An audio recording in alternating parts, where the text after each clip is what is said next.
Let's cross live to Jerusalem now, where the Israeli Deputy Foreign Minister Sharon Haskell is waiting to join us. Thanks for joining us, Minister. Good to talk to you again. First up, I need to get an update on the vessel, the aid flotilla vessel is what they call it, Madeleine, with Greta Thunberg and others on board. Can you tell us where is the vessel now and where are those people who are on board it? Well, at 3 a.m., some of our Navy vessels, an elite unit, came on board and took the vessels to Ashdod port. They are being in Ashdod port. I think they're being detained right now. They were offered food and water, obviously, but that was just a provocation. It was a clear provocation, and I have to say something else that I think the audience should know. This is not about aid. It is not about refugees. It's not about helping people.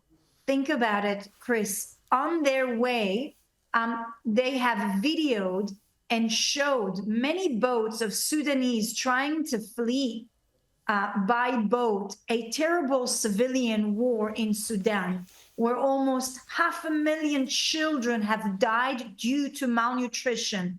Almost 8 million, more than 8 million, internationally displaced. 3 million are refugees.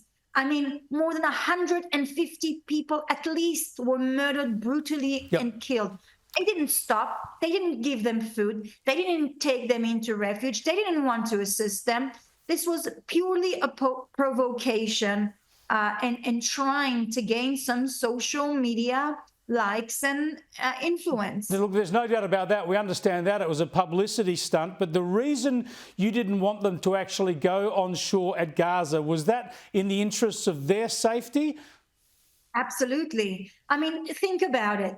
What will happen if those people would have been kidnapped by Hamas, for example? You know that Hamas didn't hold just Israeli captive. They held people from Tanzania, from the Philippines, Thai nationality. Why was Hamas holding them captive? And who paid the price for their release? It was Israel. And so if Hamas abduct any of them, first thing, it will be Israel who will need to pay the price to bring them back. And the second thing, that as we've seen so many times before, it is always Israel's responsibility. Whenever there's a mistake, whenever there's a tragedy, whenever something happens, it is always blamed on us. So in order to prevent that, then we pulled the boat out and pushed it into the Ashdod port with the people on board. Now, have those protesters, are they going to be charged with any offences, or will they simply be sent back to their countries of origin? And also on that, where there are reports now they're going to be forced to view that Defence Force video that shows the atrocities committed by Hamas on October the 7th, 2023. Is that correct?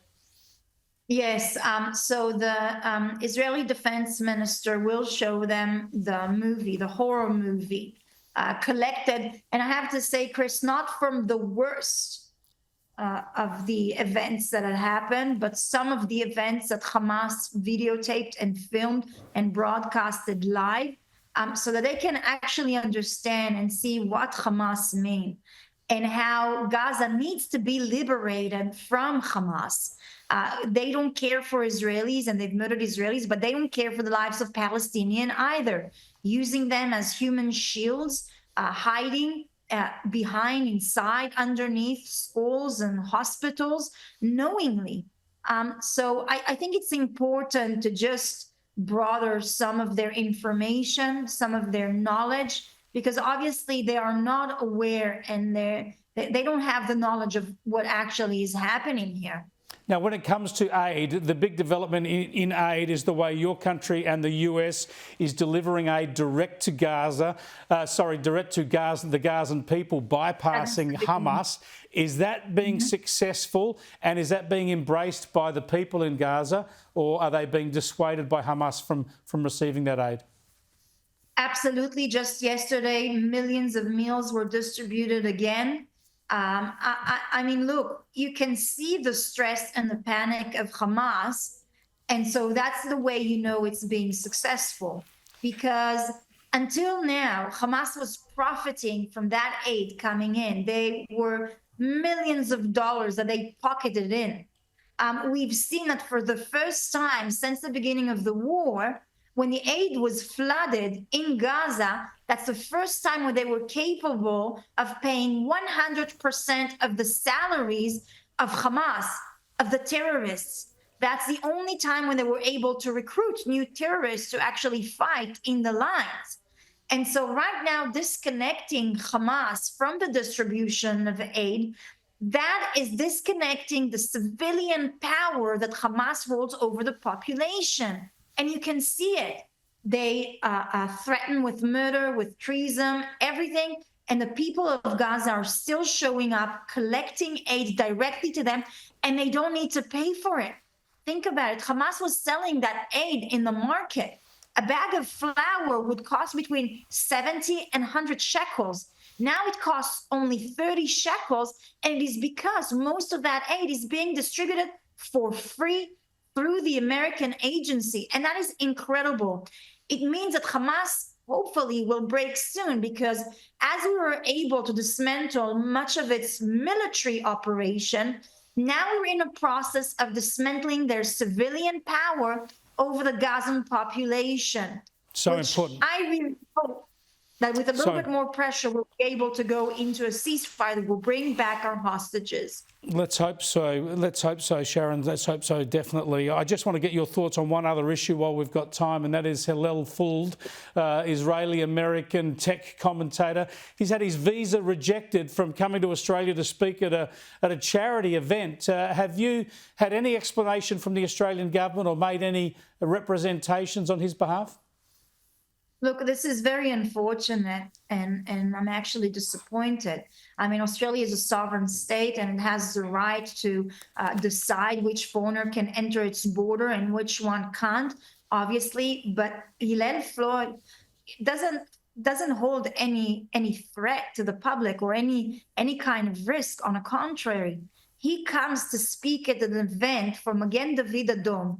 Magen David Adom is like the Red Cross here in Israel. It's an emergency agency, health one, where Jews and Arabs work together. Those ambulance drivers, paramedics, nurses, they all, Jews and Arabs, who work together, who are being treated together, whether it's in Arabic cities and towns or in Jewish city and towns. This is part of what will be one of the best symbols here in Israel for coexistence between us. And he comes to speak, to fundraise for that. And so I call on the Minister of Interior to reconsider. This is not the first time. We've had quite a few cases now of Australian visas not being approved to some Israelis, and we're quite concerned about it. We see Australia as our ally. And I hope, that it will be reconsidered by the Interior Minister again. Thanks for joining us, Minister. I appreciate your time.